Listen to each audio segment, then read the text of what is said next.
Tisztelt közgyűlés, kedves elvtársak, kedves barátaim! Azt a képet, amelyet vehetőségünk az 1985-ös év gazdálkodásáról a közgyűlés elé tár, minden szövetkezetünket szerető tagot jó érzéssel tölt el, még akkor is, ha kevesebb sikerről és a szövetkezeti életünk során még soha nem tapasztalt gondokról is számot kell adnunk. Máig sem tértünk le a 26 évvel korábban választott útról, mely nem mindig volt kudarcoktól mentes. Ha nem is látványosan, de évről évre több lett a szövetkezetünk, lépést tartottunk a rohamosan megújuló technológiák hatékony alkalmazásában. Tagságunk munkakörülményeit otthonossá tudtuk tenni, és életkörülményük, jövedelmük jóval az átlag fölé emelkedett. Tartalékainkból nem csak a súlyos gondjaink rendezésére képeztünk alapot, fölismertük még idejében, hogy a tartalékaink fő forrása az a fiatal munkaerő, amely nélkül a veszélybe jutott céljaink nem lennének elérhetőek. Különös figyelemmel kísérjük a fiataljaink beilleszkedését, segítjük a módszereink elsajátítását, és az a fő célunk, hogy a szövetkezetünket megszeressék. Ne szégyeljétek, hogy a mezőgazdaságban dolgoztok, de még az sem, ha netán parasztnak szólítanak benneteket. Ma már egyre inkább újra rang paraszt embernek lenni. A rangot mi magunk szereztük vissza apránként az egyre szélesebb körökben elismert jó munkánkon. Higgyetek abba, hogy a parasztság nélkül nincs magyar jövő, nincs magyar megújulás. Helye van a magyar sors alakításában a falusi paraszt fiatalságnak. 1969-ben kerültem Ászárra, előtte Balatonfüreden dolgoztam a Badacsonyvidéki pincegazdaságnál, és ennek a pincészete volt itt Ászáron. Mosonmagyaróval Jaglátomai Főiskoláról, egyetemről 1971-ben kerültem Ászárra. Itt töltöttem a gyakornoki időmet, majd munkába 1972. augusztusától váltam. 76. január 1-én kerültem a szövetkezetbe. Ez volt a második munkahelyem. Előtte a Móri Államigazságban dolgoztam. Részben anyagi, részben pedig a lakás problémáim vezettek oda, hogy másik munkahelyet kellett keresnem. 1976-ba kerültem, 10 éve termelőszövetkezetbe. Az iparból jöttem, gépalkotós a szakmám egyébként, és a tehenészetbe helyezkedtem el a jobb kereset érdekében. Itt a vezetés a szövetkezet alakulása után egy helyi parasztemberekből kitanult, illetve tanult emberekből tevődött össze. Én voltam egyedül mérnök a szövetkezetben. És hát mondjuk ennek a témának volt azért olyan dolga is, hogy azért úgy figyeltek, hogy a mérnök úr mit csinál. Arra figyeltem az elején, hogy szakmailag lehetőleg meg ne tudjanak fogni, mert a szakmailag, a legelső a szakma, ugye, ha szakmailag tudja az ember bizonyítani azt, hogy otthon van a dolgokban, akkor nagyobb baj nem lehet. Egy dolog, amit mindenképpen érzek, és biztos, hogy jól éreztem, mindig valahogy a 8 lemit végzett parasztembernek a életbölcsessége, tapasztalata ért vagy többet ért, mint esetleg nekünk egy már 3-4 éves gyakorlatunk. Nekem kétszeresen nehéz volt a beilleszkedés, mert itt a 220 TS tagból nem volt pártag senki, illetve nem senki, hanem 3-an voltak pártagok ebből a faluból, és ezek is a községi alapszervezethez tartoztak. És hát úgy is kellett bizonyítani, hogy na hát ide jött egy kommunista közénk, egy pártag, hát most itt hogy lesz, amikor itt azért más volt a világnézet, meghallgattuk egymást, akkor úgy kezdték elfogadni, hát, hogy ilyen is van közöttünk. És hát így kerültem a TS vezetőségbe is, nyugdíjba ment a 3 pártag közül 2, és hát 75-ben akkor kellett egy pártag ide vezetésbe, és hát így kerültem oda be 75-ben. Az elnök az kimondta a szigort, ott mese nem volt, szóval az végigvágott rajtunk, úgy csattant, szóval nem volt mese. Szóval ott olyan, hogy mind a gyereknél, hogy visszabeszélek a felnőttnek, apának, ott egyértelmű, amit döntöttek, ott mese nem volt, azt meg kell csinálni. Én a pincénél saját magam elrendeltem, hogy most szombaton nem dolgozunk, az előző vasárnapok helyett, mert akkor még nem volt szabad szombat, és aznap keresett szombaton, hogy hát én nem találkoztam vele, valahol vidéken volt, és mondja, hogy hát mi nem dolgoztunk, azonnal jöjjek be az irodába, illetve hajnali 5 órára rendelt be. A fiataloknak ez igen keserves volt a fölkelés, hát ők mindig versenyeztek abba, hogy ki ér be először a TS-be. Tehát aki 3 órakor vagy fél 4-kor már itt volt bent, az mindig verhette a mellét, hogy hát ő közösért már ilyen korán föl kell. A mi fiatalok ezt nem nagyon kedveltük, mert mi hát szerettünk volna aludni. És hát az is a büntetés egyik módja volt, hogy hajnali 5 órára rendelt be, hogy meg kell tárgyalni ezt a dolgot. Hát bementem az irodába, és mondja, hogy Berci, egyet vegyél tudomásul, hogy itt kiskirályok nincsenek. Itt csak egy király van, az én vagyok. Itt azt kell végrehajtani, amit én mondok. Hát a bizonyos 3 lépés az megvolt mindig, szóval az jó, de parancsnok. Beosztottak. Meg akar győződni, főleg az új kezdő szakemberekről, hogy hát milyen felkészültséggel érkeznek ide. És hát ő levelezőn végzett üzemmérnöki, illetve levelezőn szerzett üzemmérnöki képesítést, tehát nem nappali tagozaton tanult, hanem esténként, és pont erre az időszakra esik, amikor a kiegészítő tanulmányait folytatta Székesfehérváron. Reggel már fel voltunk mindig készülve, hogy amikor beérkezik, tudtuk, hogy éjszaka tanul, akkor másnap reggel jönnek a szakmai kérdések. És amit éjszaka tanult, azt nappal mindig kikérdezte, és jaj volt annak, aki valamire nem tudott válaszolni.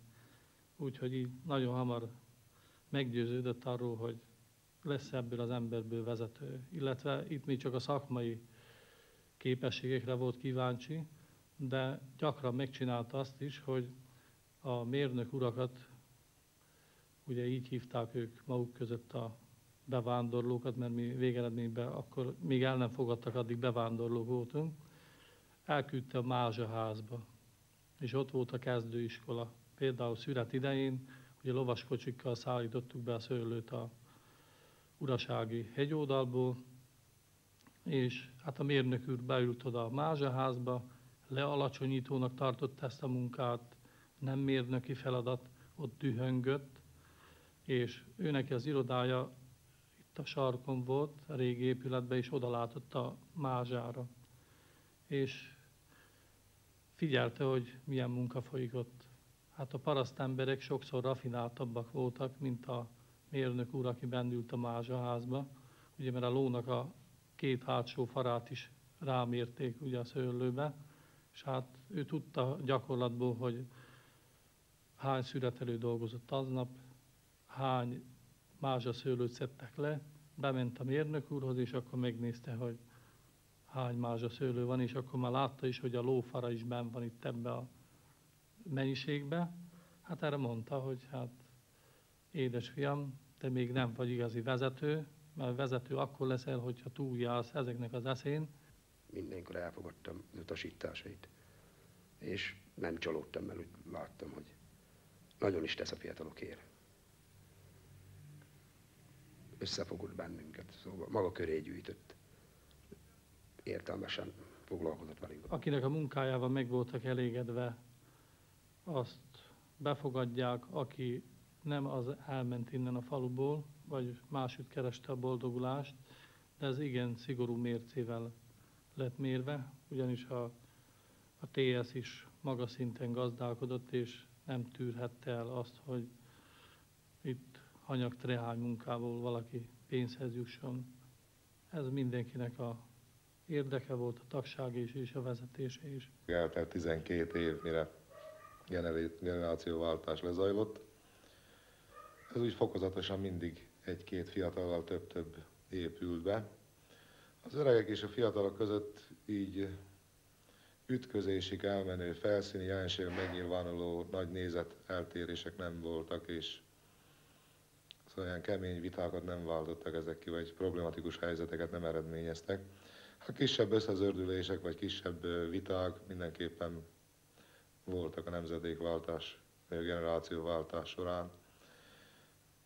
Bizonyos elképzelésekbe, stílusba, munkavégzésbe, felfogásba alapvető itt-ott különbségek mutatkoztak, ami hát ugye természetes. A régi idősebb alapító tagok közül csak néhányan vannak, akik dolgoznak. Többieknek a helyét, mindenkiét átvették a fiatalok. A mi szövetkezetünkben fiataljaink nevelése előre néző, többet akaró, gondolkodva dolgozó, és minden mellett soha nem feledkeznek el a visszatekintésről sem. Azon idős tagjaink felé fordulni, akiknek abban az időben, mikor még fiatalok voltak, nem lehet gondolkodni, csak dolgozni. Mindig több volt a munka, mint a pihenés. Szegény volt a szövetkezet, de hitükben annál gazdagabbak voltak. Ebből táplálkoztak, és nem féltek a 12 óra tartó kimerítő munkától, hisz abban élték le az egész életüket. Nem csak az alapszilárd, amit leraktak, a felépítmény is időt álló. 26 évvel korábban, a nagy történelmi változás idején, mikor kikiáltották falunkban a szocialista mezőgazdaságot, lemondtunk a földhöz való jussunkról. De a sorsunkhoz való jussunkról nem mondtunk le. Tudtuk, hogy a szövetkezetünkben többé már nem a föld lesz a támasz, a rang, hanem az ember. Az ember, aki képesség szerint dolgozik, és a munkája útján részesedik. Van-e annál vagyonosabb ember, mint az, akinek a sorsa a saját kezében van? Mi ezt az örökséget negyedszázadon keresztül féltve őriztük és gyarapítottuk. Hogy az idáig még soha veszélybe nem került, megköszönjük azoknak, akik a társadalmi rend felett őrködnek, a paraszt embert is megbecsülő jó politikát csinálóknak, azoknak, akik a szövetkezetben dolgozók kezébe adták a saját sorsuk intézését. Tisztelt zárszámadói közgyűlés, tisztelt barátaim! Engem megkértek, hogy szóljak néhány szót Simon István elvtársunkról és barátunkról, aki, mint az ő beszámolójában is jelezte, hogy a nyugdíjasok irányába vette a maga szekerének a rúdját. Én az ő beszámolóját figyelve éppen azt mondottam, hogy azt írtam le magamnak, hogy majd csak nem úgy van, hogy kétszer vajúdik a parasztember, vagy vajúdott ebbe a 25 esztendőbe. Egyszer, amikor a saját vagyonától kellett megválnia, és beadni a szövetkezetbe, és egyszer, amikor a közöstől kell idézőjelbe megválni. Ez legalább úgy a szívéhez nőtt ezeknek az embereknek, mint évszázadok alatt az, amit a szövetkezetbe, ahol nehezen vittek be. Én abban az időben nem is ott sajnáltam, amit be kellett vinnem, én az önállóságomat sajnáltam. Mert hát mit lehet sajnálni két lova? Ezeket szedték legelőször össze a lovakat, tehát ez volt a legszomorúbb dolog. Úgy emlékszek rá, kiáltottam Simét, hogy mikor gyűjtök, aztán indultunk. Mind a három fogat egyszerre ment ki itt az utcából, az asszonyok meg gyerekek sírtak.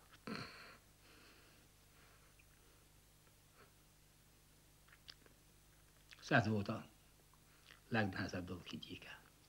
Én tudtam azt, hogy alá fogom én ezt a belépési nyilatkozatot, nekem abban a pillanatban tovább egyéni vagyonom, semmim nincsen.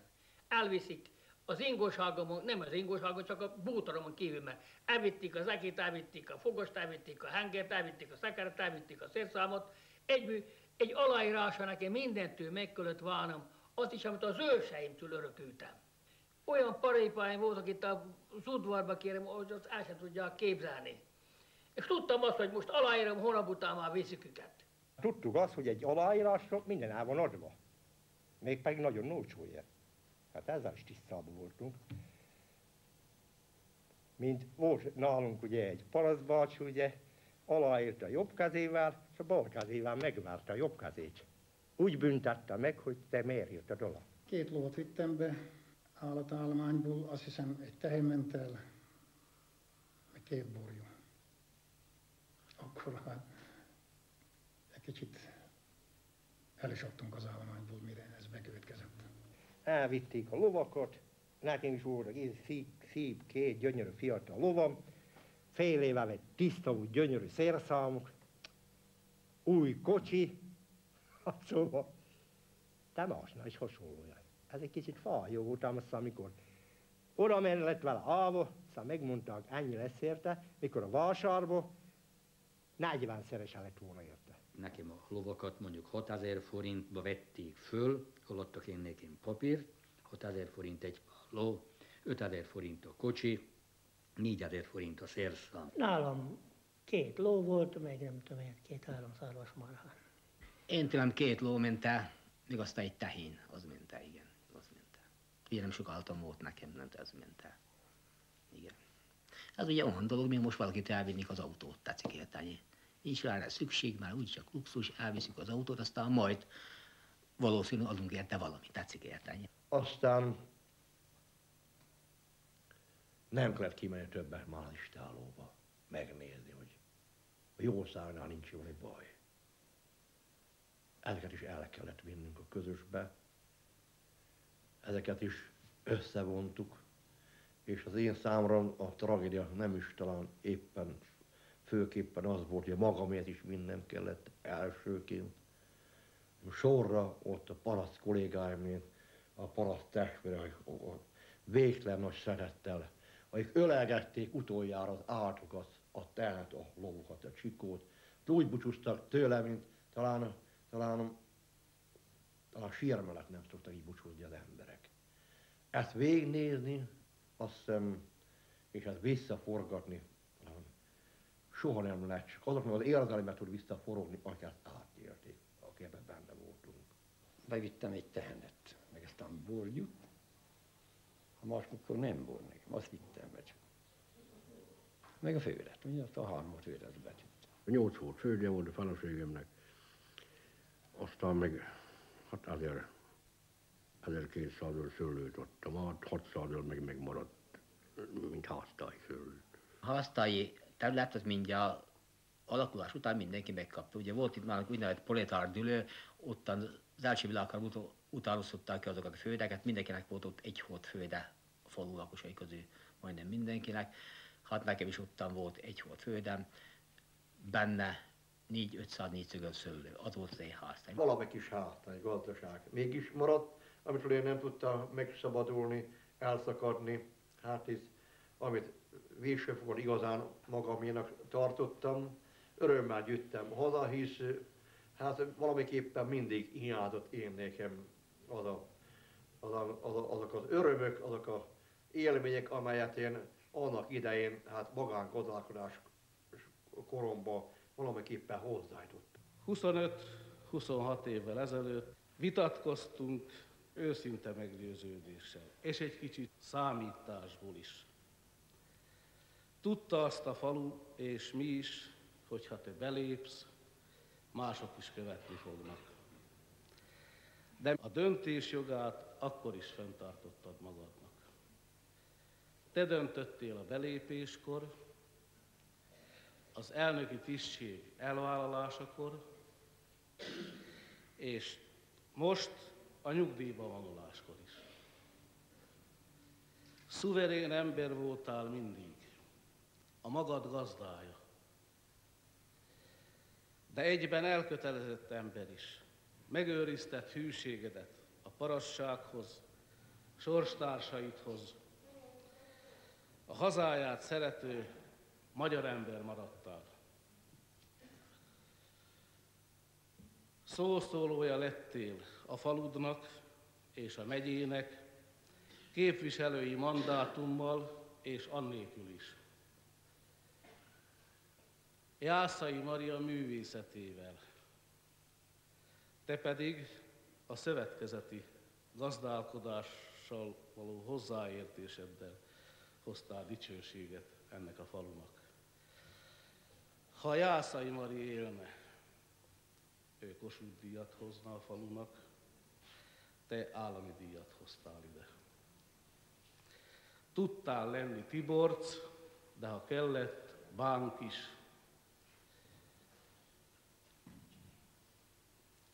És ha itt jártunk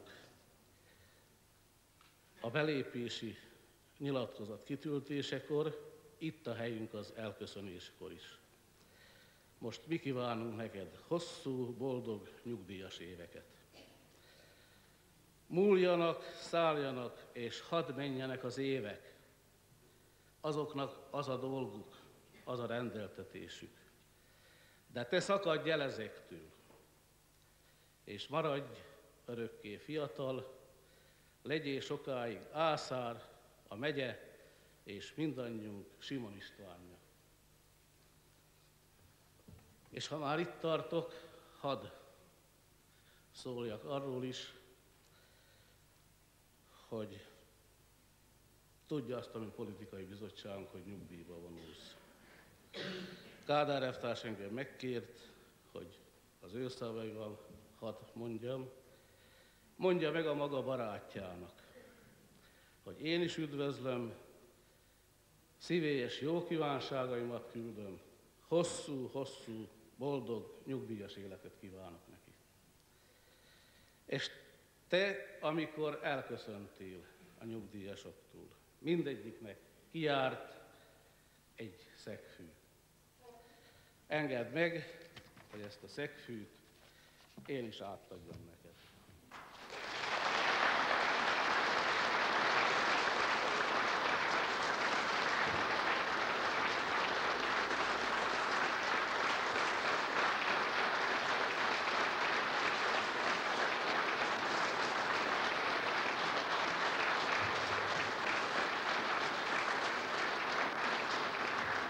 Kedves Pista barátunk, a tőled megszokott, siető léptekkel ugyancsak igyekeztél utálnunk, és utolértél bennünket. Elérted te is azt a kort, azt a bizonyos sorompót, és nyugdíjas leszel. 26 évig voltál ennek a szövetkezetnek az elnöke. 26 évig vezetted ezt a szövetkezetet, ennek a szövetkezetnek a tagságát a jobb, a gazdagabb élet felé. Nem volt ez az út könnyű. Nem volt könnyű, mert a tőled megszokott türelmetlenséggel te mindig a rövidebb utat választottad, még akkor is, ha ez az út göröngyösebb volt, nehezebben volt járható. Nem volt ez az út könnyű, mert te mindig magasabbra tetted a mércét, úgy magad előtt, mint a tagság előtt. Nem volt ez az út könnyű, mert 26 éven át állandó hegymenetben vezetted ennek a szövetkezetnek a tagságát. De az eredmény nem maradt el. Megvalósítottál 2 nagy dolgot, amiért elismerés jár, amire büszke lehetsz. Az egyik nagy dolog a korpótlék rendszere, amit kívánok, hogy nyugdíjas éveidben hosszú időn át egészséggel élvezz.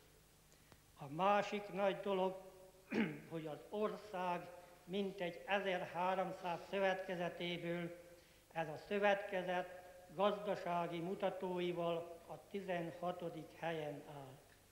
Nagyon nagy dolog ez. Légy rá büszke. Most, hogy át kívánod adni a szövetkezet vezetését egy fiatalabb vezetőnek, a nyugdíjas tagok nevében arra kérlek, hogy ne csak a vezetést add át, hanem azt a rengeteg tapasztalatot is, amit 26 éven át gyűjtöttél, azt is add át. A magam nevében pedig vigasztalásul mondom, hogy a nyugdíjas kor nem betegség, csak állapot, és egész jól el lehet viselni. Ezért szeretettel várunk és fogadunk a nyugdíjasok táborában. Köszönöm.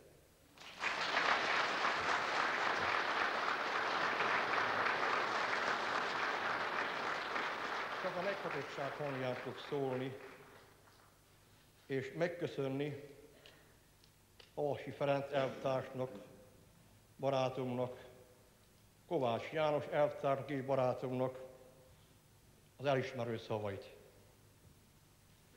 Milyen jó érzés jó szót hallani. A jó szó olyan, mint a mindennapi kenyér. Minden nap lehet belőle táplálkozni. Ezekkel a jó szókért nem is tudom, hogy én mivel fizessek. Talán egyel, a hűséggel. Hűséggel szeretnék fizetni ennek a szövetkezetnek, ennek a szövetkezetnek minden egyes tagjának. Hűséggel szeretnék fizetni a barátaimnak, köztük Havasi Ferenc elvtársnak is. Hűséggel szeretnék fizetni ennek a magyar hazának is, amelyben én élek. Nem elköszönni akarok én most innen, hanem csak megköszönni. Megköszönni azt a munkát, amit velem együtt ebben a szövetkezetben végeztek, amely munkán csak mindig egy értelme volt, hogy tisztességgel mindig feljebb és előbbre jussunk. Megköszönjük itt a munkatársoknak, kollégáknak, szövetkezet tagjainak is ezt a munkát, amely minket együtt idáig elhozott. Nem búcsúzom a barátaimtól.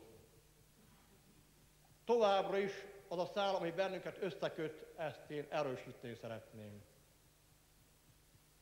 Ha már nem is találok itt ebben a szövetkezetben, odahaza a faluvégi régisháznak a kapuja mindig nyitva lesz.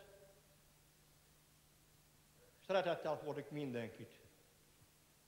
Csak ott már nem a TSZ elnök vár benneteket, hanem az a szántóvető paraszt ember, aki 26 évvel korábban is voltam. Miért is történik mindez? Milyenek a magyarázata? Talán egy vers ad erre magyarázatot, amelyet szintén talán minden együtt tanultunk az iskolába.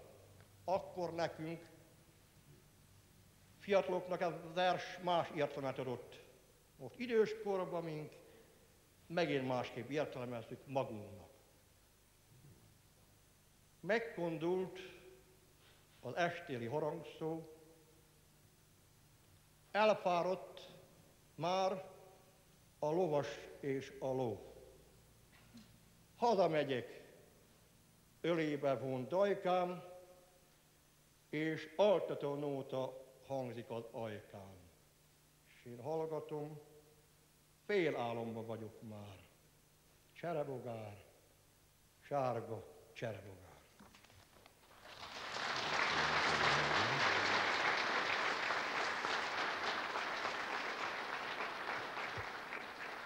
Három felekezeti iskola is volt, és mindegyik a maga felekezeti iskolájában járt.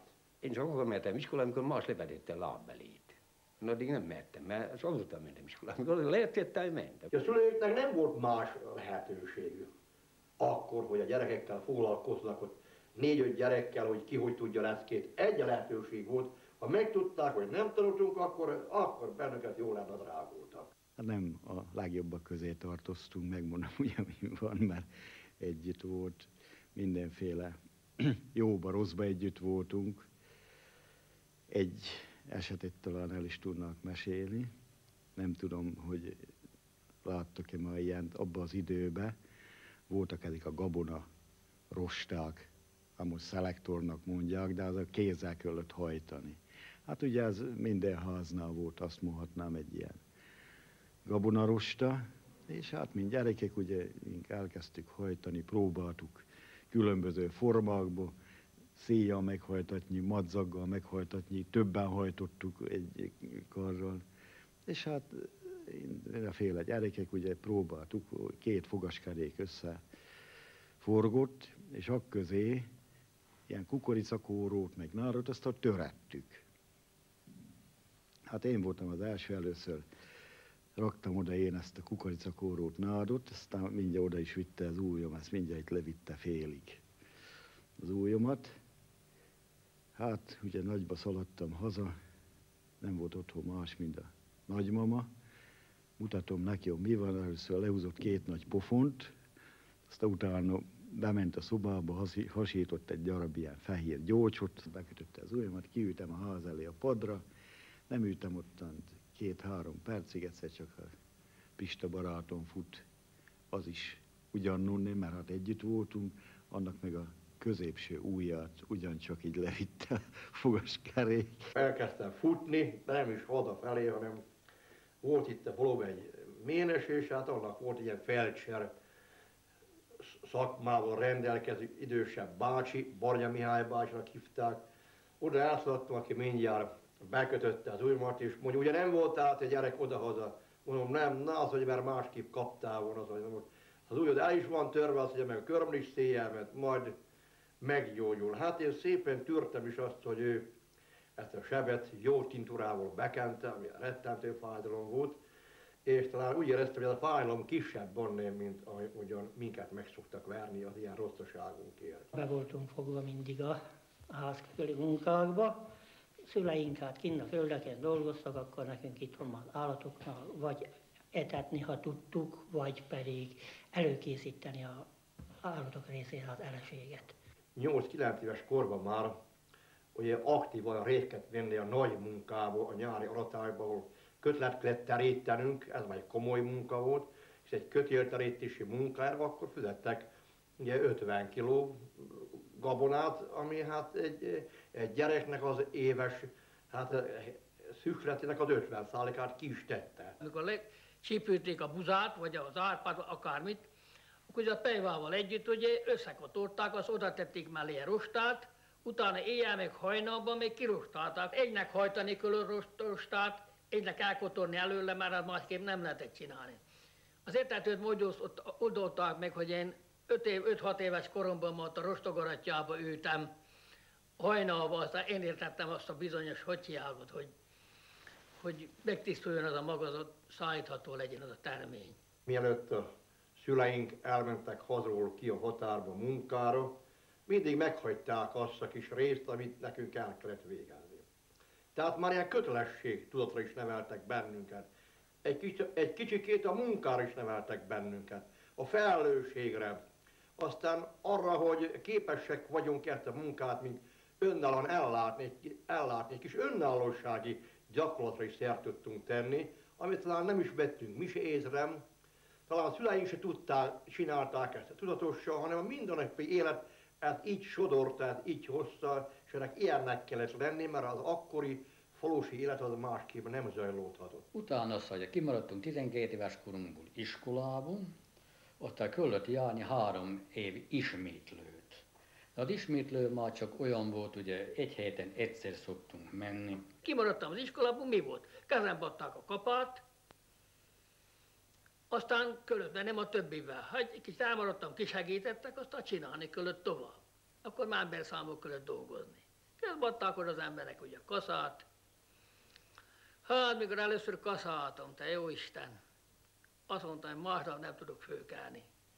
Annyira elfáradtam. Hát, hogy jobban tanultak az iskolába, azoknak szólt a tanító, van ilyen lehetőség, egy ilyen új iskola alakult Kisbéren, hát a lehetőséget ne szaladjuk már el, közel van, 3-4 kilométer, vagy 5 kilométer, oda gyalog is el lehet járni. Hát olyan 20 kilométeres, 25 kilométeres körzetből, falokból ide jártak a diákok, a gyerekek, a falusi gyerekek tanulni ebbe polgáriba. Vittük a naponta a frisstet, és ebből a frisstelből kapott pénzből havonta tudtuk kifizetni a tandíjat.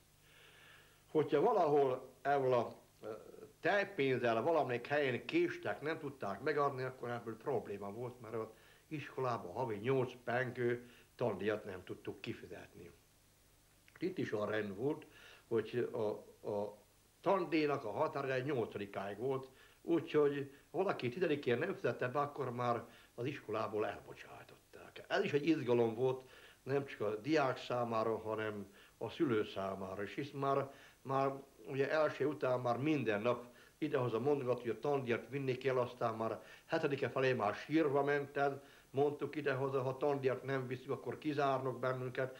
Hát együtt közösen sírtunk a szülőkkel, akik hát próbálták valahogyan minden hónapban ezt a 8 pengő tandíjat összeszedni.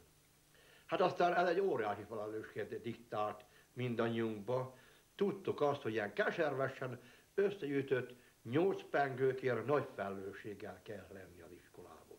Ezért ott meg kell tanulni, amire minket ottan oktatnak, amit tőlünk kérnek. Vasárnap reggel szoktunk menni, mondjuk 7 órától első harangszóig. Addig volt a leventézés. Ez a Levente szervezet abból is egy nagyon-nagyon jó volt, hogy ott összeszokott a falunak egy korosztály, ugye egy helyen járt, egy csapatba, és így összebarátkozott, és megszűnt ez a vallás ellentét. Nem a vallás szerint álltunk fel, hanem itt nagyság szerint kellett nekünk felállnunk, és hát itt már nem az döntötte el, hogy melyik vallásban kik vannak többen, hanem az döntötte el, ki kerül érre, aki erre alkalmas volt, hogy a többiet elfogadja. A Levente Egyesület az nagyon-nagyon össze tudta hozni a fiatalságnak az együttlétét és a civakodást. Már egy kicsit kialakult és elvált, hogy ki mire való, és főképpen talán vehetésre való alkalmassát is vizsgálták ebben. Hisz egy rajnak az ére állni, az vehetés jelent. Különösképpen egy szakasznak az ére állni, azt elkommendírozni, azt elirányítani, hogy komoly munkát, vehetési tehetség igénylő feladat volt, akit ezzel megbíztak. És hát valamiképpen ugye úgy titokban mindenki törekedett is arra, hogy előbbre jussunk. Egy fél napot voltunk, olyan jó kedvel mentünk, mert ugye az egész falunak a fiatalsága együtt volt, és szívesen csináltuk azt a katonáit. Azóta is megmaradt nálunk, hogy hát amilyen a parancs, olyan a végrehajtás. Ha egy rossz parancsnok állt az élén, akkor bizony a végrehajtás csak olyan tud lenni. Azt hiszem, ez még máma sincs másképp, és hát most is azt keressük, hogy kikerüljön olyan az élre, aki olyan parancsot tudja adni, hogy az jól is legyen végrehajtva. Tehát éljen azt, hogy a jó parancsra a jó végrehajtás is következik.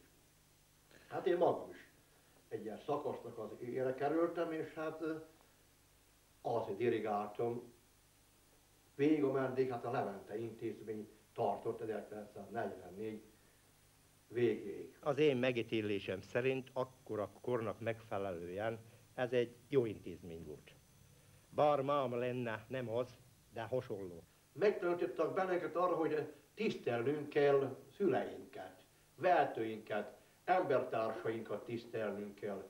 Megtanítottak bennünket arra, hogy nem szabad másért hozzányúlni, az bűn. És hát tiszteletbe kell tartanunk mások tulajdonát, mások vagyonát.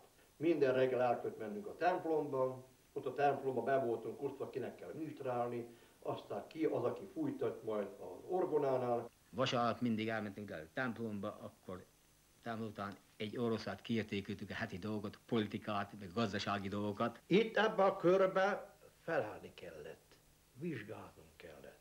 Itt eldőlt az, hogy ki nem foglalkozott az elmúlt évnek az eseményeivel. Eldőlt az, hogy ki hogy ismerte meg egy hétnek a munkáját, vagy eldőlt az, hogy ki hogy látja maga szerepét ebbe bent, az egész falak a szerepét. Utána megetettünk itthon ármiakon a kocsmába, már ugye hát ott lehetett csak találkozni. Ott megint azt a 10-12 fő, akik úgy összetartoztunk, ott ugyancsak megtárgyultak a politikai dolgokat is, aztán meg a gazdasági dolgokat is. Ennek a falunak a lakói nem olyan nagyon szórtak voltak. Volt itt a nagy gazda, aki 30 hódnál többel gazdálkodott sok, talán az egyik kezemben is meg tudnám ezt számolni.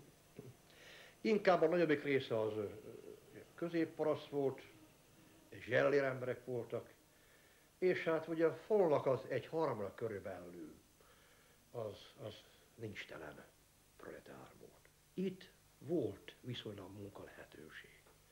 Ha néha időszak is volt, de volt lehetőség. Ekkor az emberek láttak már akkor pengőt. Számtalan falu volt, ahol a munka csak robot volt, és valamiért, de nem pengőért. Itt pénztel is találkoztak. De mégis szólnunk kell erről a tagozódásról itt, mert csak volt hát különbség egyik rétegződés és a másik rétegződés között. De gyakori volt az is, amikor a középparaszt is, a paraszt ember is a kemítőgyárba részt vett a munkába. A szerző munkába télhagyárnál részt vett. Mert az is ismert dolog, hogy 12 hord földből vagy a családnak van, vagy az állatainak van, de mind a kettőnek nincs. És aki azt döntött el, hogy mind a kettőnek legyen közben, el kellett menni napszámmunkát is vállalni. A napszámot mondom, hogy ezek az előjárók megalapítottak, 60 pillér a férfiaknak, 50 pillér az asszonyoknak. Akkor inkább állíták az asszonyokat, hogy 10 pillérrel kevesebbet köljön nekik fizetni. És akkor az emberek meg itthon csellentek, ördöglót készítettek, meg azt játszottak meg minden, meg nem jött az aratás. Ősszel megszűnt a munka, aztán egészen otthon voltunk. Csak favágásra mentünk el a Nagybiri erdőre. Ott volt valami kis fagykitermelés, aztán hoztuk a fát, meg azt a robotba hazahozták, meg leszolgáltuk. Abban volt a munka, nem volt más. Volt munka lehetőség, egy keményítőgyár, téglagyár, nagy szőlőtelep, elég sok embert foglalkoztatott. Akkor itt volt a bérgazdaság, itt volt a ményes gazdaság, szóval itt el lehetett helyezkedni, bőséges, szóval hát nem a nagy fizetése, de munka volt, és nem kellett azért, hát élen pusztulni. Apám, mint zsölér gazdálkodott, saját földje volt, 3 katasztród és bérelt földeket foglalt hozzá, még bérelt, és így tovább gazdálkodott. Édesapám 18 volt földje volt, az a szegény és középparasztok közé tartozott. Nem álltunk valami fényesen. Azért mondjuk gyarapodtunk is, mert a 3 katasztri hold földből 25 katasztri lett sajátunk már később időkre, amikor már be tudtunk segíteni. Ez akkor egyetlen egy lehetőség az életjavítás irányából az volt, hogy hát a földnek, holdaknak a száma minél több legyen. Apám az mindig többet tett hozzá, még földet hozzábérelt, és így mindig nőtt a gazdaság. Jó gazdálkodó, gondolkodó emberektől tartott az apám, aki jó meglátásai voltak, kivált teherbírású, és hát éles látású, józan gondolkodású ember volt, akit nagy tiszteletadással tudok rá visszagondolni, mert a munka összes fortéját őt tanultam meg én is, és nagyon sokat vele együtt dolgoztunk, hisz a család akkor egy ilyen kis közösség volt, amin naponta együtt keltünk, együtt feküdtünk, és az egész napi munkát együtt töltöttük el. És ő volt az, aki ezt a munkát irányította, a kinti munkát, ő volt, aki ezt vitte, akitől a szakmát meg kellett tanulni. Na aztán később, ugye már amikor az ember a leginkább lett, akkor már lényegében majdnem úgy volt, hogy önállósított is az apám, olyan értelemben, hogy inkább az jött én utánom, akkor ki közben körülnézi, megnézi, hogy csinálom, mit csinálom, ugye. Úgyhogy mi ebben a gazdaságban így saját magunk a 21 hordban minden munkát elláttunk. Óriási különbség volt akkor családon kívül, hogy hogyan tudta a családfő gondolkozni, hogyan tudta spekulálni, hogyan tudta mozgatni a családot, és hogyan termelt. Egy parasztember, ha termelt buzát is, meg kukoricát is, hizladt disznót is, fejt is, voltak lovai is, csikai voltak, akkor még bort is termelt. Ha minden, egyik nem jött be, bejött a másik, és akinek volt pénze, az tudott vető magot cserélni, az nem konkolyt vetett, hanem igazi buzát vetett, Bankut 271-eset, meg 21, mit tudom én, milyen számuk voltak, mindig a modernabb vetőmagat tudta beszerezni. Aki pedig nem tudott gazdálkodni, csak hát így van, mert hát Istenem, rossz világ van, az szegény maradt. Hiába voltak 56 hölgye, voltak itt annak, 2 is tudok mondani, családot. Egyik a szomszédomban volt 48 hót, egy tagba földje. Kevés volt a faluban. Nem minden éven 5 disznót. Olyan szegény tudott lenni. Nyitott szemmel kellett a határba járni. Hogyha valakinek jó volt a gabonája, hogy mi volt ennek az előveteménye, mit csináltad ebbe, hogy ebbe ilyen jó volt. Általában a legjobban gazdálkodó embert szokták figyelni, az mit csinál, és úgy vették ők is, hogy nekünk is azt kell csinálnunk, mert ha azt csináljuk, akkor mi se járunk rosszul, mert ő biztos jól csinálja, amit tett. Értékelette a lóhoz, a tehéhez, az ökörhöz, meg kell tudni elletni a lovat, a disznót, a teheret, értékelette a baromfihoz, a birkához is, ahol értékelette a földműveléshez, értékelette annak a biológiájához, a buza, a kukorica, vagy amit termeltünk, az a 15-20 féleség, annak a megtermesztéshez mindez értenünk kellett. Az apa, a szülők, azok így nevelték a gyermeket. Tehát munkára és a munka szeretetére nevelték. Reggel az ember nyári időszakban akkor az van 4 óra, fél 5-kor fönt volt. Este viszont akkor írt haza a határból, de besötétedett. Akkor utána hazaírt meg, ugye, akkor az állatokat meg kellett vezetni, el kellett rendezni, ugye. Itt annyi volt, hogy a 24 órában körülbelül 15 óra körül, ami munka volt. Tehát ez ennyi biztos, főleg a nyári időszakokban. A téli időszakokban akkor esetleg volt egy kis lazítás, ugye, mert akkor beszorultak az állatok, etetés volt, favágás, mondjuk akkor egy kis pihenés volt a téli időszakokban. A téli időszakban hát a szakkönyveket is elővettük. És a szakkönyvekből olvasottakat, vagy azokat megtanultakat közreadtuk beszélgetés formájában, amikor egymással találkoztunk, és hát átadtuk egymásnak azt, amit olvastunk. Beindultak ezek különböző kis tanfolyamok. Ez az aranykalászos, mondom, ez 2 éves volt, akkor volt a léteslegelő, volt külön tájtermés, takarmány, ott Pesten voltam. Több ilyen helyeken azért 1-2 hetes, 1 hónapos ilyen dolgot átött az ember, megszerzi a szakkönyvekkel, és amikor az ember már komolyban foglalkozik vele, másképp látja az egész dolgot. Akkor én már elkezdték abban az időben, még a 30-as években, a dániai mintára kertgazdálkodást. Én akkor már spekuláltam azon, hogy az egész dülőt, ahol a mi földjeink vannak, összehozom, már kezdtünk róla beszélgetni, már ott volt, hogy Kálmán Lacinak mondtam, hogy itt lesz a disznótelep, majd a téteknek itt lesz víz is mindig, stb. Már még akkor gondolkodva foglalkoztunk vele. Akkor már. Hogy aztán az jobb lett volna, mit tudom én, mert közben jut ez a betyár háború. Elvittek bennünket hazul, akkor már csak ilyen idősebbek 3-an voltunk, akik voltunk, és a többiek mind, ezek a 15 éves fiatalok voltak, ez a korosztályra került a sor, ezekkel együtt mentünk mi, vittek bennünket. Németországba akartak vinni. Egy főhadnagy volt, aki vezetett bennünket, akkor elmondta, hogy ma az utolsó este, amikor a fiúk Magyarországon alusztok, a következő éjjel már Ausztria lesz. Mindenki gondolja meg, mit csinál. Én nem hagyom ezt az országot, itt hagyjuk, itt tovább, mert már nem lesz. Gyerekek, nem menjünk, gyerekek, hogy csak lehet haza.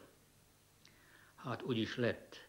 Meggondoltuk magunkat egy este, hogy mégiscsak jobb lesz visszagyűjtni. Hát ugye úgy mondták akkor, hogy szöktünk, hát megszöktünk valóban. Bementünk egy erőbe, és ott meg is vártuk a oroszokat, ott estünk fogságba, és onnan visszakísértek bennünket egy gyűjtőtáborba. Azt mondták az oroszok, hogy mindenki maradjon, senki ne szöktjön, meg ne fáradozzon így gyalog, mindenki kocsira lesz téve, be lesz véve a Fehérvárot, megkapjuk a dokumentumot, és mehettek haza. Hát ezzel olyan szépen félrevezettek bennünket, ugye? Hát akkor rosszabb gyalogol, akkor hazavehetünk, mint kocsival is, ugye? Bármit, ott voltunk 2 napig, akkor nyugodtan lehetett rá volna szökni, mert abszolút senki nem vigyázott, ott voltunk a faluba, mondták azt, hogy 2-3 nap múlva indulunk, akkor ha 2-3 nap múlva megszerveztek Kisfaldun a fogolytábort, akkor a kerítéseket mindent elrendeztek, és úgy aztán behajtottak bennünket. Attól kezdve aztán őrség volt. Ott voltunk körülbelül 1 hétig, utána szépen gyalogosan elindultunk Fehérvárra. Idehaza a szülők megtudták, hogy hát mi hol vagyunk. Hát fölvágva a szülők eljöttek Székesfehérvárra, és hát a kerítésen, valahogy rótkerítésen bebedobáltak egy kis csomagot, hazait, és hát egy alkalommal az én apám is ott volt. Hát ugye ő talán azért bátorkodott Gyüni, mert hát ő elég jól beszélt, talán perfekt beszélt oroszul, és hát ebben tudott az őről, és szólt váltani, hogy hát a fiam ott van bent, hát ezt a csomagot már hadd adjam, és hát oda tudott futni a dróthoz, aztán átvettük a csomagot, és tudtunk beszélni, tudtunk hírszerezni az otthoni eseményekről. Itt olyan front volt, hogy ebbe a percben, ebbe a sorokba, másik percben meg a másik sorokba, úgy, hogy gyűjtünk, mentünk. Kitettek innen bennünket a németek, ki kellett innen menekülni, mert ide tették a katonaságot. Lent voltam itt a pince, ahol van most a Ászári pince, ott voltam a gyerekekkel lent a pincébe. Ott laktam 1,5 hétig. És annyira megfáztam, a gyerekeket úgy fétettem, annyira megfáztam, hogy valami koponya üreg lerakodásom lett, és nagyon beteg volt. Amikor az uram megjött 48-ba, engem vittek kórházba. Különben is idegösszeroppanásom is volt. Ugye ez a sok nélkülözés, meg hát képzelje el,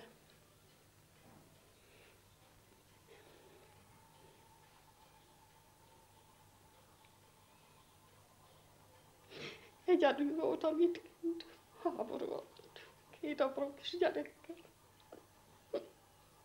A németek mentek, azok vitték el a lovakat, a németek. Mitülünk is elvittek 3 hizót, mondjuk amíg eljöttek készítve, majd vágunk el. Hát mondjuk talán ilyen szempontból vesztesük az volt, hogy bejártuk oda, fölvágtuk 3 hizót, elvitték. Hát meg jó van. Tehát háború volt, hát ez be is volt tudva, hogy hát mindegy, hogy azt a németek, vagy az oroszok vitték, ugye katonának ennyi kellett. Mikor mentek az oroszok Győrnek, volt az a sok marha, ami az udvarban volt, azok minden mentek. Nem maradt nekünk más, mint 1 éves, még 1 éves volt az a Csikó, aztán meg olyan tehén, akiben ma a tej belekeménykedett. Aztán nem lehetett megmozdítani, hogy megfejem. 1,5 évig nem is tudtam az uramról semmit. Azt sem tudtam, hogy hol van. És akkor utána kaptam a Vöröskeresztül, hogy él, ne ijedjek meg, mert életben van. És akkor én kerestettem a kommunista pártól őtet, írtam a kommunista párthoz, úgyhogy harmadnapjára kijöttek hozzám, és nagyon agitáltak, hogy álljak be a pártba. Hát meg is tettem volna, hogy az uramat hazahozzam. De közben, hát a gyerekek, ugye itt voltak a gyerekek, itt volt a háztartás, itt voltak az állatok. Azt nem tudtam megcsinálni, hogy elmenjek. Aztán már adtak gondolkodási időt, hogy hát majd ekkor jönnek, és akkor gondoljam meg magamat. És megint csak az, hogy én a gyerekemet nem hagyom. Ugye hát hova vitték volna, mit tudom én, hát nem akartam a gyerekektől elszakadni. Aztán így maradt, úgyhogy az én uramat azt nem is hozták haza. Úgyhogy majdnem csak a legutolsó volt, mikor megjött a faluba. Mert utána már csak egy jött haza. Hát ott láttam majdnem halálom én is, a száraz réten, Fehérvár mellett tudnék. Ott megint megszerveztem 2 haverommal, hogy egy éjjel most elszökünk. Tudnék, az volt a helyzet, az őrök volt olyan időszak éjjel, amikor elbólintottak, és akik ezt az időszakot ki tudták használni, ugye azoknak sikerült. Megbeszéltem velük, gyerekek, akkor az éjjel indulunk. Akkor még azt se tudtuk, hogy mi teli voltunk rakva ilyen ruszinokkal, akik magyarul is, oroszul is jól beszéltek. Na most ezt ők meghallották, és mindjárt bementek, bejelentették a parancsnokságból, hogy itt ezen a részen az éjjel szökési kísérlet lesz. Kivittek bennünket a táborszélre, ott kivallottak minden, mert tolmács ott volt ugye azon köröztül, Miért akartunk, hogyan akartunk, mit akartunk, miért akartuk itt hagyni, ugye. Minden a vallatások megvoltak, aztán akkor még kijebb mentünk körülbelül 200 méter, ott már Jósutít volt, ott volt alsó a lövészárok. Azt még a katonák lásották ugye front előtt. Odaállított bennünket a főhadnagy volt, aki rendezte ezt a vallatásnak az egész ügyet, odaállított bennünket, elvette a közlegényiktől a puskát, aztán mindjárt én álltam a célű, mindjárt érem rám fogta, szóval megmondta ez egy tolmács, mondja meg, hogy mindjárt hármunkat agyalni. Szóval rám fogta, darabig tartotta, akkor előbb legyitt. Idegesített, nem tudtam akkor, mert azt a később tudtam, meg idegesített. Előbb legyitt hozzám közelebb, mondja Száncsit, ma most is közel van, most is átalalt óra, miért jön az ilyen közel? Akkor már fejemtől körülbelül 3 méterre volt a puskacsivel. Megint tartsa. Én ma úgy elképzeltem, ma majdnem úgy volt, az, nem is lőttem, mert majdnem hagyott vele vakultam. Elképzeltem, na most, mikor bukfátszik vele a izébe, lövészárokba. Darabig tartott, idegesített ott, azért tartotta, hogy idegileg piszterüljön ott. Tartotta, egyszer csak látom azt, hogy a puska csöve emelkedik főfelé, látsz ide vallar a puska. Hű, mondom, az Isten, itt valami változás lett.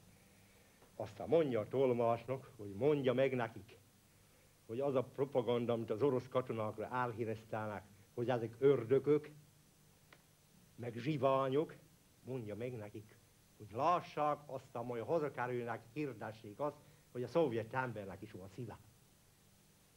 Én ezeknek a gyerekeknek most megbocsátok, de mondd meg nekik, hogy ha még egyszer ilyent elkövetnek, elém kerülnek, akkor halál. Itt a táboron belül is azért hát érdekesen alakult a helyzetünk, azért mindenki megkereste maga szűk baráti körét. És hát én is valamiképpen így voltam, és én mindjárt menet közben mellé szegődtem egyik kollégának itt, aki nálamnál ugyan idősebb volt 2 évvel, ászári fiú, aki teológiáról járt. Akkor járt azt mondom 3. vagy 4. évet. Az ő szájából hallottam először az 1943-as szárszói találkozást, hogy ott mi volt végeredményben, hisz az egy protestáns, református egyházak, a gyülekező helye volt, a Soli Deo Gloria, ami ott kialakult, amely hát már akkor kimerte mondani 1943-ban, hogy a háborút elvesztette a német. Ott olyan hát gondolkodási módokról beszélt én nékem, ami ott már előfordult, vagy megvalósult, amit akkor én még nem is fogtam olyan komolyan, csak később jött vissza az emléketemben, amikor hát már másabb, tágabb körbe nézgettem én is itt a világot, hogy ő, amit ott beszélt, amiről nekem szólt, az ott egy történelmi esemény lehetett, ami valóban tényleg az is volt. És itt találkoztam azokkal a nevekkel, ő rajta között, hogy Erdei Ferenc, Dobi István, vagy Vörös Péter, vagy Sinka István, vagy aki a tábort vette, Püski Sándor, sok ilyen névvel találkoztam én, akik hát később hát az országnak a vehető szerepét azt átvették 1945 után. Június 29-én Péter Pál napjára, akkora kerültem haza. 1945. november hónapban már itthon is voltam. Úgy volt, hogy le voltunk Franciaországba, hadifogoly táborba, és egy 1500 létszámos transport indult Magyarországra. Hát ottan volt 1000 levente, és 500 katona között közébük. Mikor hazagyüttünk, bizony, elég siralmas volt a falu. Hát ilyen suhancok bizonytalan, 2-3 voltunk csak. Ilyen idős emberek már, mint édesapám, meg a mamám, hát ezek voltak csak. Mikor itt bejöttünk az Ombathely országtól, hát itt laktunk ebben az utcába, lakbérbe. Hát aztán megyek be, persze, a nap bajszom volt. Már úgy is hívtak katonainkkal mindig az Öreg Varga. Aztán jövök, hát a kisfiam, hát ugye 39-ben született, ha majdnem nem is voltam itthon, nem is igen láttam. Ott játszott kinn az utcán. Hát meg se ismertem. Aztán a feleségem is Gyünki, csak nézom rémült arca, hát, hogy én vagyok. Meglepődtek. Az alatt az öcsém megnősült, épp annak a felesége volt az udvaron. Aztán mondom, talán ma idegenek laknak itt gondoltam. Azt kérdem tőle, hogy Csonka néni nincs ide haza. Akkor meg rám nézett a fényképről, vagy ugyan elkiáltotta, ides meggyűjt a Pisti. Mikor hazajöttem, bizony szomorú kép fogadott, mert az istáló üres volt, elvitték ugye a befogót, a lovakat, a teheneket elvitték, sertés is talán csak 2 maradt.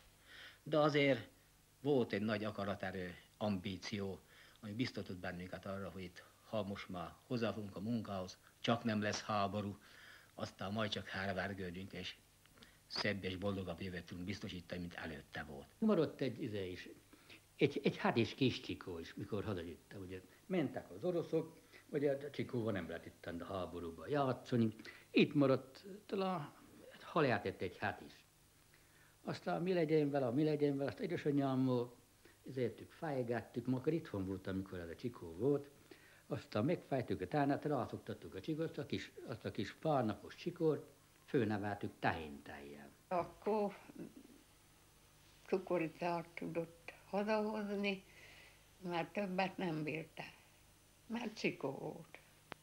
Nem 1,5 éves vagy 2 éves, csak tavasztól őszig.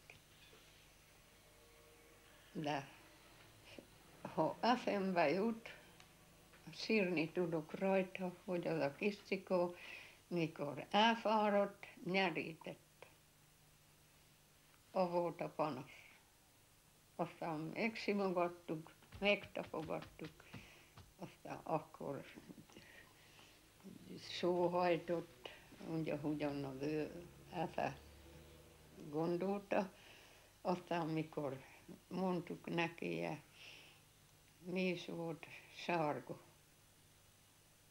Sárga vagy Kese. Aztán szólítottuk nevéről, elmentünk a kocsirúd végébe, aztán gyere.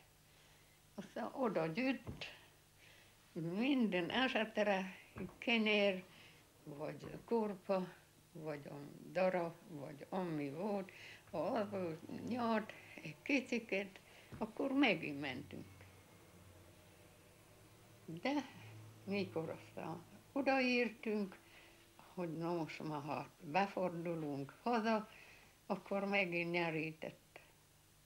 Aztán mikor eleresztettük szabadon, kifogtuk a kocsiból szerszámot, leraktuk róla, akkor olyan furcsán magyarázott, de nyerítve, aztán mindjárt rögtön vittünk neki az ennivalót, azt itt tette, kapart, avval köszönte meg. De néha csak tudott volna beszélni. Avval éreztette, hogy mink is vagyunk, meg szeretjük, ő is szeretett bennünket. Aztán, amikor nem volt semmi dolog se, a szabadon eleresztettük, ahova mink mentünk, ahol is oda gyűjt. Aztán, mikor elvégeztük, amit tettünk, fát raktunk véghába, vagy mit tudom én mi, akkor hátulról, vállat, kezit megnyomta. Ezzel mondta, hogy éhes. De aztán inkább annak adtunk enni, mint hogy magunk. Mert nekünk volt beszélni tehetség, de annak csak nyelítés volt. Vagy pedig dörzsülés, vagy mit tudom én, hogy az embert megnyalta, vagy hasonló. Talán a háború utáni legnagyobb csoda történt abban az időben, amikor tényleg a semmiből nőtt ki a falu, a kisgazdaság, de talán a magyar mezőgazdaság is. Amikor hát emberfeletti küzdelem árán, egy csomó lemondással, de annál több reménységgel, hittel meg bizalommal próbált mindenki éjjel-nappal tenni, dolgozni, hogy a tönkrement gazdaságát, a leszegényült, a háborúban sok mindent elvesztett anyagi javaknak a pótlását valamiképpen rendezzék. Minden túl hát egy reménykeltő időszakot is éltünk, amikor az emberek hittek, bíztak abba, hogy hát a munkáknak talán most már más értelme lesz. Augusztusban szokták a földmérést. Az én apám 4 holdat rakott, mert 3 voltunk testvér. Kaptunk 3 hóratok üveses egy nap. Én nem kaptam, egy házhelyet kaptam.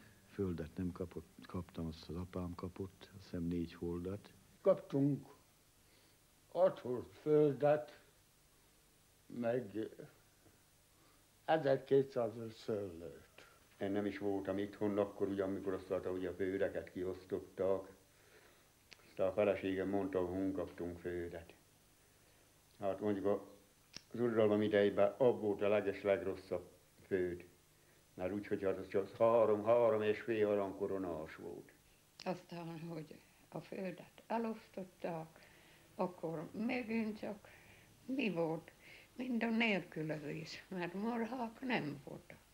Az Eszterháznak volt itt birtoka nálunk, mint egy 100 volt szőlője, és egy 800 holdnyi szántóföldje. Ez került itt felosztásra. Hát elég sok igénylő volt erre, éppen ebből adódóan, hát a maximális terület, amit tudtak adni egy ember számára, 6 holdnál nem igen volt több. Keményítő gyárnál dolgoztam, bekapcsolódtam így a politikai munkába. Hát abban az időben keményítő gyárnál csak szociáldemokraták dolgozhattak, mert ez angol érdekeltség volt. Hát aztán persze megalakult egy ilyen pártsejt, kommunista pártsejt, 3 tagból. Hát aztán úgy szép lassan beszivárogtunk, hogy úgy mondjam, no, beszögdöstünk a 3 pártak, hogy hát vegyenek föl bennünket a kommunista pártba. Hát aztán engem a keményítő gyártó elküldtek 1 hónapos pártiskolára Tatabányára. A pártiskola után hát beívattak a megyeri káderosztályra, hogy nem vállalnám el a vértesi erdőgazdaság igazgatói állását. Mondtam nekik, hát ne haragudjatok, eltartsuk, de hát én annyit értek a fába, hogy el kell tüzelni. Mondom, ott annyi mérnök van, ilyen régi mérnökök, hát engem úgy csapnak be, ahogy akarnak. Nem félek tőlük, mert megtanulom én azt, de hát nézzétek, eltartok, engedjetek engem haza. A falumba, ahogy én abban akartam kezdeni a beszélgetést, hogy szeresd a falut népét, és a falut népen nem lesz haláldatlan. Mint ahogy a Simon Pisti barátom mondta, hogy ő a föld szeretete, szóval az vonzotta. Engem meg a falu szeretete. Hogy én nem voltam, nem tudom milyen képzett, de hát a pártiskolán már ragadt rám, hogy úgy mondjuk valami. Aztán az pártiskoláról megválasztottak pártiskolának, hát nem soká tudtam pártiskároskodni, mert hát fizetést nem adtak. Kicsi volt a tag létszám itt, féltek, annyira féltek az emberek, nem csak hogy a pártba belépni, az mind titokba ment, mindenki csak titkolódzott, bújt volna. Mint hogyha hát nyíltan megmondja, hogy én pedig kommunista vagyok. Nagy szerepet kapott a független kisgazdapárt. Mondhatnám a Folnak a 70%-a, de talán 75%-a is a független kisgazdapártba tartott. A független kisgazdapártnak volt egy ilyen ifjúsági szervezete, amelyet hát mi magunk kialakítottunk. Ebben együtt való beletartozott, és hát itt a lányok is, a legények is együtt voltunk. Én már 1946-ban egy ilyen parasztszövetségi tanfolyamon részt vettem Budapesten, fiatalon, ahol találkoztam Erdei Ferenccel, találkoztam Nagy Imrével, Dob Istvánnal, Kovács Bélával, Vörös Péterrel, és még sok több olyan paraszti vezérrel, akik abban az időben hát képviseltek bennünket fent a koalíciós kormányban. Ők is azt akarták, hogy egy ilyen szövetséget, érdekképzést hozzunk létre. Ami aztán valamilyen oknál fogva később be lett szüntetve. De én előttem ott már valamit nyiladoztak. Valamit egy világosabban láttam onnan hazakerülve. A fajtám sorsát illetően. És hát ha már mi itt Ászáron ilyen nagy dolgokban mégse bocsátkozhatunk be, de saját sorsunk érdekében mégiscsak úgy éreztem, tennünk kell valamit. És népfőiskolát szerveztünk. Kiválasztani azokat a paraszt fiatalokat, akik alkalmasak lesznek a saját falujuk, a saját sorsnak a váltésére.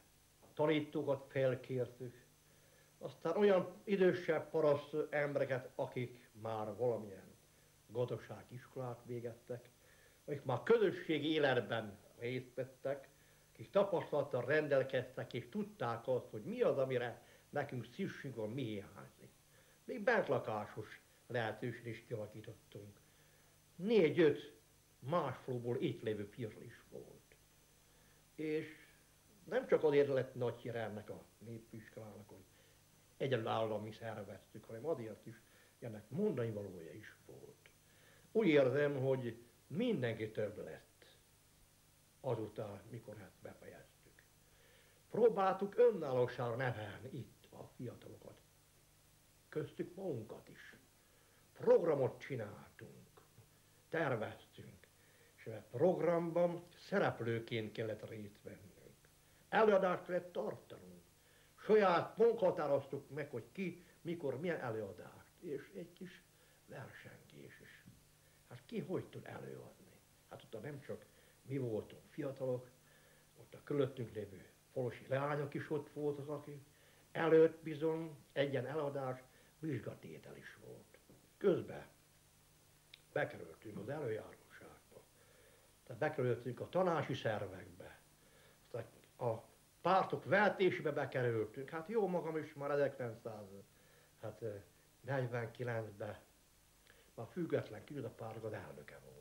Bekapcsolódtam az ifjúsági mozgalomban, előbb a Madisznak tagja, majd a Madisznak titkára lett. Az ifjúsági szervezetek akkor a pártnak a segítő csapata volt, és hát a választási propagandában nagyon erősen föl volt az ifjúsági szervezet használva, ugye a rettentő sok plakátragasztás, ugye, sőt, hát harc is, hogy letéptük a kisgazdapárt plakátjait, vagy a szociáldemokrata pártét, vagy a slakta pártét, de ugyanígy aztán, hát ugye milyenket is, sőt, az 1946-os választásoknál szóval olyan éles harc, hogy volt itt majdnem verekedésig fajolt, ugye. Emlékszek az első szavazásra, hát azt se tudták ugyan kiszavazni. Na, hát ez olyan titokban ment. Alul volt a szavazólapon az a kis karika, abba 2 viszintes vonalat hozott, akkor volt érvénytelen a szavazat. Hát nem hozott bele, meg nem hozott bele. Akkor meg érvényes volt. Hát nem is tudott senki arra ugyan rosszul szavazni. Hát ez Így, na hát így igaz. Meg nem ismertek bemenni az úrna a izébe, a fülkébe, szavazó fülkébe. Nem, hát látták, hogy figyeljük őket, aztán hát, ott kint csak összehajtották a lapot, aztán bele. De 99,10% volt az érvényes szavazat. Aztán megszűnt az egész hajra, vagy a pártrendszerük. Aztán, mintha alkonyat kellett volna következni. A megvilágosodásnak kellett volna behomásozni, és hát talán még néha tagadnunk is kellett az, hogy volt itt egy kissé világos is valaha. Visszavonultunk szinte földözébe. Önföldözékünkbe kerültünk. Aztán közben jött a választás, a tanácsválasztás. Hát én az egyes kerületben lettem jelölve a tanácstagnak, meg is választottak. Aztán volt itt egy kisbérű került ide, hát munkaszármazású volt, mert kisbíró volt Kisbéren, a Bihari Béla lett a titkár. Hát ő úgy vállalt el a titkárságot, meg is mondta a végrehajtó bizottsági gyűlésen, hogyha én leszek az elnök, én nekem jól volt a szövetkezetnél. Na. Fizetésem is meg volt rendesen, úgyhogy nem kívántam én a faluvezető lenni. De hát addig, hogy ugye a végrehajtó bizottság tagjai, hát azt lehet mondani, mind haverok voltak, jó barátaim. Bár volt köztük idősebb is, fiatalabb is, de csak vállaljam el, mert hát csak engem akarnak, és hát én ismerem a falut, és hát ahhoz, hát ő szerint köré képzett vagyok. Hát ugye voltam tanácsakadémián, de hát az rövid idő volt Pesten, 1 hónapig. Ott is ott akartak fogni előadónak.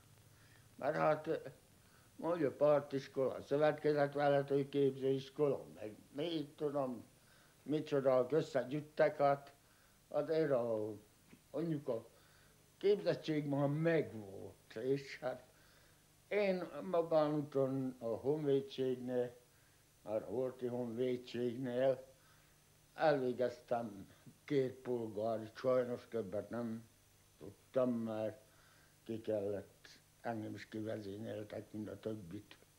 Bár legutoljára mentem ki a frontra, a legutolsó menettel. Aztán hát ebből becsöppentem. Foglaltam az íróasztalt, aztán hát a Bélával spekulálgattunk, hogy legyen, mint legyen, mit csináljunk, hogyan csináljunk.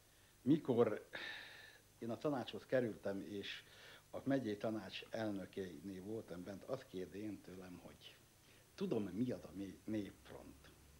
Mondom neki, hogy ez a népfront, akiben az egész magyar nép tömörül. És ebben a népfrontban, aki dolgozik, mindenki megtalálja a helyét, és tudja úgy irányítani és végezni a munkáját, hogy ez az egész népnek a javára legyen. Azt mondja, nagyon igazad van, ez a népfrontnak a feladata, de sajnos aztán későbbiek folyamán nem ezt tapasztaltuk, ugye.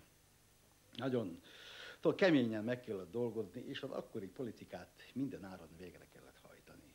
Akkor nem szólt azzal foglalkozni, hogy van itt falu is, vannak itt emberek, vagy talán van egy haza is, akiért kellene tenni. Ezekre akkor nem szabad volt gondolni. Kimaradt egy hosszú időszak, amely nem csak azzal járt, hogy nem szabad volt gondolnunk erre, mert aki erre gondolt, az sokszor bizony nem is éppen egyenes elbánással találkozott. És ezek az 50-es évek voltak a nyomasztó évek itt a parasságra, amikor hát becsület nélkül maradtunk, tekintély nélkül maradtunk. Amikor úgy éreztük, hogy ennek a munkánk többet már becsülete nem lesz ebben a hazában. És vajon érdemes-e? Kell-e tenni valamit? Szabad-e? Minden viszályára fordult. Még a barát is ellenségé vált. Szétszórtan, széttagoltan élt a falu, élt a parasság. Így éltünk mi is ebben a faluban. Néha-néha azért találkoztunk. Beszéltünk ennek a falunak a sorsáról benne, a milyen kérdés. Soha a remény, meg a hit azért nem hagyott el bennünket. Ismertük mi a magyar történelmet, a paraszti sorsot. Tudtuk azt, hogy ha rendszerek el is buknak, a paraszt az mindig maradni szokott. Mi biztunk ebben, hogy belőlünk azért annyi fog maradni, amennyi. Ahhoz kell, hogy az ébredést meghirdesse. Az 56-os időszak után, amikor már fellemzés következett, amikor becsület, annak, aki tisztességgel dolgozott, ebből már került, talán életünk legboldogabb percei voltak ezek. Ilyen kátyúból, amelyet kilátástalan tartottunk, amelyben sok társunk elesett, mert sok társunk elvérzett, mert sok társunk megsemmisült, a veszteség árán is, hogy sikert újra felülkerekednünk. Abba helybe jutni, helybe hozni magunkat, hogy a munkánk útján lett becsületünk.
De szerették is a TL-be. Nagy szervező, képes ember volt, vagy népi bölcsna, szóval értette dolgokat. Én elég sokat tanultam őtőle. Tanultam tőle, mint embertől, tanultam tőle, mint szülőtől. Sokat áldozott a faluért, nagyon rendbe tette mindent, úgyhogy ő előtte meg lehet hajtani a fejet.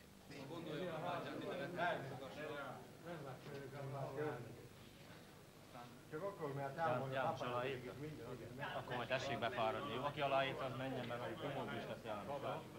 Szabályot le lehet esetleg ide tenni, aztán... Arra tessék menni. Szabad oda dobdám le.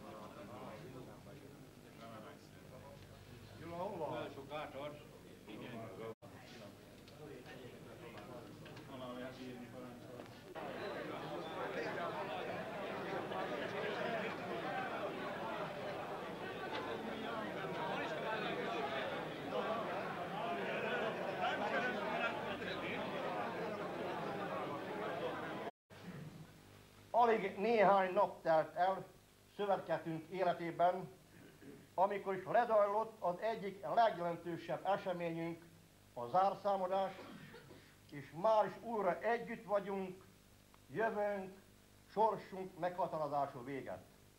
Még néhány perc van hátra, és az összesöreglet szövetkezeti tagsága új lehetőséget, bizottsági tagokat és új elnököt választ magának.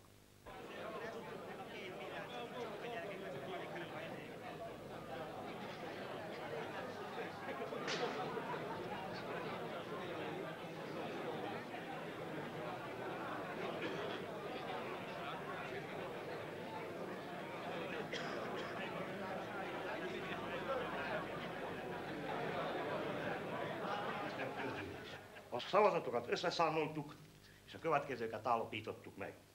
Érvénytelen szavazat 6 darab. A szavazólapon feltüntetett személyek, illetőleg tisztségek sorrendjében az alábbi szavazatokat rögzítette. A szövetkezet elnökévé a közgyűlés 237 szavazattal, ellenszavazat nélkül 100%-os arányban Kis Bertalan elvtársat választotta meg.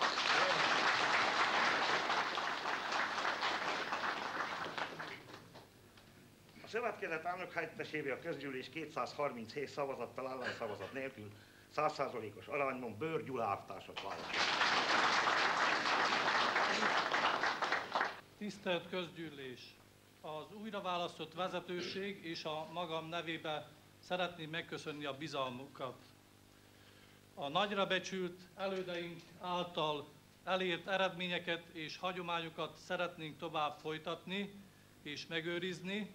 Ehhez kérjük a vezetőség nevébe az önök támogatását, az eddig végzett becsületes, szorgalmas munkájukat. Mindenkinek kívánok ehhez jó egészséget és erőt továbbiakban.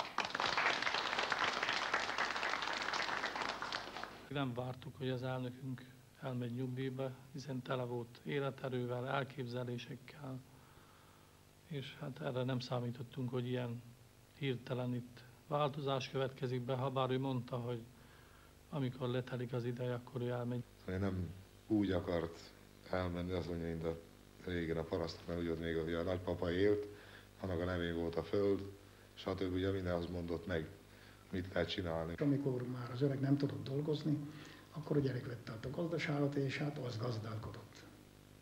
De még az öreg akkor csapta ki a hatalmat a kezéből, ő volt a gazda. Várták, hogy mikor hal már meg a papa, hogy a föld a miánk legyen, aztán én mondja meg, hogy mikor fogok szántani, meg mikor fogok vetni. Aztán azt mondja, hogy ő nem akar ilyen csinálni, hogy még amikor az időn túl is még ő mondja meg, hogy hogyan mind menjenek a dolgok. Itt az ideje. Jöjjenek a fiatalok. Ő is fiatalon került vezetőállásba, ugye.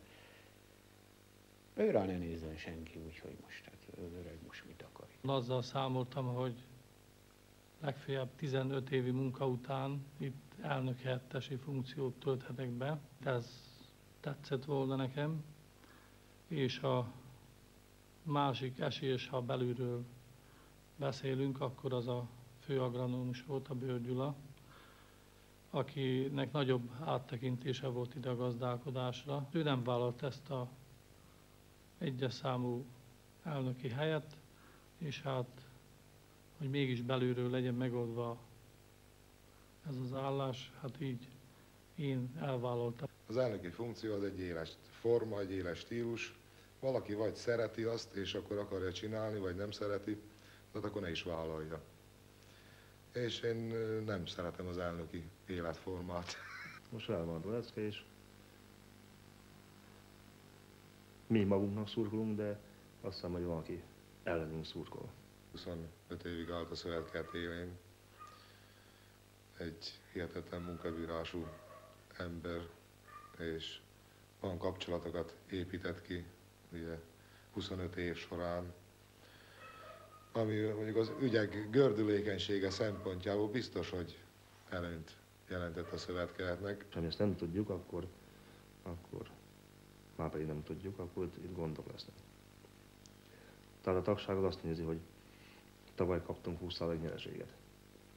Ha idén belefeszülünk, sem tudunk 10-12-nél többet fizetni, azt hiszem. Tehát még egyszer a pénzes zsákot meglengetni, ha nem megy meg, a fejre állunk. Úgy érezzük, hogy a mérce igen magasan van. Itt ezt túlszárnyalni közeljövőben valószínű nem is tudjuk, de azt szeretnénk, ha legalább meg tudnánk őrizni ezt a színvonalat. Én optimista vagyok ezzel kapcsolatban. Nem mintha nem éreznénk a régi generációnak a hiányát. A mai fiatalokban inkább az a problémánk, hogy nem érzi mindenki egészen a sajátjának ezt a szövetkezetet, ugyanis a régiek azok a saját földjüket, termelési eszközeiket adták be ebbe a szövetkezetbe. Csak fiatalok vannak, szinte olyanok, mint a saját gyerekeim. Úgy is vallottam ezt, terveztem meg magamnak, hogy hát fiaimnak vallottam őket, úgy is próbáltam nevelni őket, ők is papának hívnak engemet, mert érzik az atyai gondoskodást. Épp olyan szigorral tudtam lenni velük szemben, mint a családdal, épp úgy meg tudtam dicsérni őket, és a jót felük elmondani, épp úgy szívesen adtanék örökségbe ebben a vezetésnek a tudományából valamit. Tanított bennünket menet közben mindig, hogy egy vezetőnek milyennek kell lenni, és akkor mondta, hogy ha én, mint TSZ elnök bemegyek egy munkahelyre, akkor én ott látom, hogy rend van, akkor is találok valami hibát, ha más nem, akkor az, hogy ez a seprű miért nem itt van, miért nem ott van. De az, hogy lássák, hogy a TSZ elnök itt volt ezen a munkaterületen, hogy a brigádvezetőkkel hogy kell bánni, ezt is tőle tanulgattuk, illetve oktatott bennünket, hogy ezeken meg zongorázni kell. Tehát úgy kell nekik a feladatot adni, hogy lehessen ezen játszani. És olyan vezető volt, hogy soha egyoldalúan nem döntött. Nagyon sok, illetve az ajtaja az nyitva állt mindig a TSZ tagok előtt, meg mi előttünk is. Bármi problémánk volt, bementünk és elmondhattuk neki, de mindig meggyőződött az ellenkezőjéről is. Tehát 2-3 napot várt inkább a döntéssel, de meghallgatta a másik felet is. A parasztember életében nem volt szokás, nem volt divat, nem volt lehetőség a nyugdíj.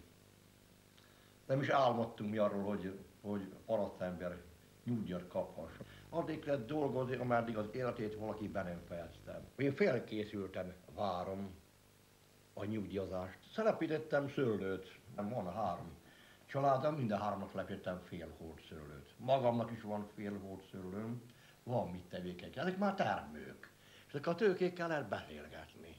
Ezek felelnek.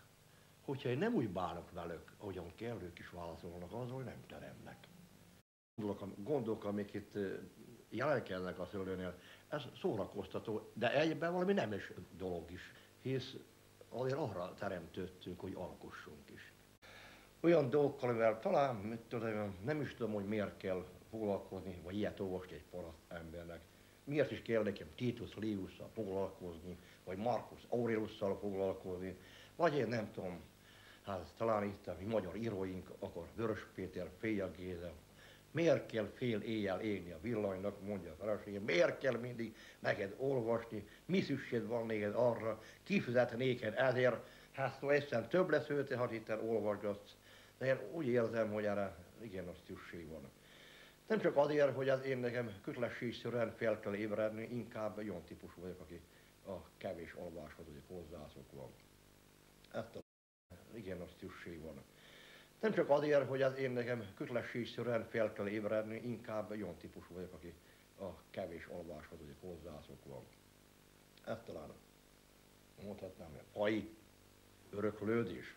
És a parasztember egész élete mindig abból állt, hogy rettegett, és annak idején a régi világban hát nem volt olyan éjjel, hogy 3-4-szer kinek lett menni megnézni istálba az állatokat.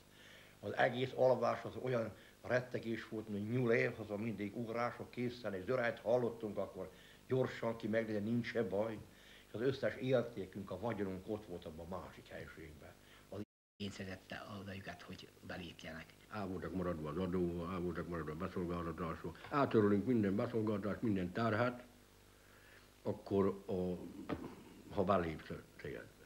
Hát ilyenek mentek, vagy a legszegényebb réteg. Úgyhogy ami csak máró hónapra tudott élni. Kitartása nem volt. Én 47-ben adtam be, amikor a Szovjetunió volt. A szegényebb emberek lépte be az új gazdák, azok közül is csak az, amelyik nem tudott úgy lépést tartani a gazdálkodás fejlődésvel és minőségével, mint kellett volna. Hát nem gazdálkodtak jól. Egymást váltották a TSZ elnökök, rövid időn belül mentek, hogy én itt a másik. Sorba ment az elnökség. Talán nem is kellett egy év, talán 6 hónaponként váltották egymást. Ahánytok volt, a majdnem mind volt elnök. Egy vezetéscsere az a bizony olyan, mint a hurcolkodás, egy légést jelent. Visszafelé lépést jelent, és hát bizony, mire az új vezetést, az új elnököt megismerték, addigra bekövetkezett a váltás. Azon voltak, hogy hogy én legyek az elnöke a TSZ-nek. Én rúgtam, kapáloztam nagyon, hogy nem, mert hát akkor is, meg utána is, mikor már teljes szocialista lett a falu, azok az emberek lenézték. Mert csak olyan szerencsétlen, hogy így mondjam, emberek voltak a TSZ-ben, új gazdák, nincs telenek. Ugye akkor vették el az egyházaktól a földet. Azoknak az egyházaknak a földjén, és egy néhány új gazdának juttatott földjén ebből lett a TSZ megalakítva. Papnak. Ide figyeljetek, uraim! Akkor sem mondtam nekik általános, ide figyeljetek, uraim! Ti engemet, magyarul mondtam nekik. Ne nyaljatok le, hát már megcsináltátok. Ne nyaljatok le, mondom, én becsülettel letöltöm az időmet, amit rám sóztatok, de többet a TSZ-nek tájára nem megyek. Ezek nem nagyon kényszerítettek bennünket, vagy vittek meg abban irányba, hogy mi ezt nagyon lelkesedjük és megkívánjuk ezt a gazdálkodási formát. Ez minket nem előbbre visz, hanem hát valami mélyebb helyzetbe kerülünk, és nem csak mi kerülünk mélyebb helyzetbe, hanem az ország is. Most ettől a mélyebb pontra való jutástól mindannyian féltünk, és ezzel kezdtük háború után. Egyszer volt egy szegény öreg özvegy vendéglősnél, hát az nem ért el többet naponta, talán ha fél liter pálinkát, meg egy 2 liter bort. De volt egy hótföldje, kulák. Hát azt sem tudtam, mi van a telem, de én sem. Hát aztán úgyhogy a Bélával összedugtuk a fejünket, és mind megállapítottuk. Úgyhogy a 46 kulákból lett valami 18. Elbírálták, hogy ki legyen a kuláklistán. Egyszer számított az, hogy ha iparüzemmel volt a kulák lett. Volt ott egy olyan szegény kocsmáros, szegényebb ember nem volt a faluban még egy.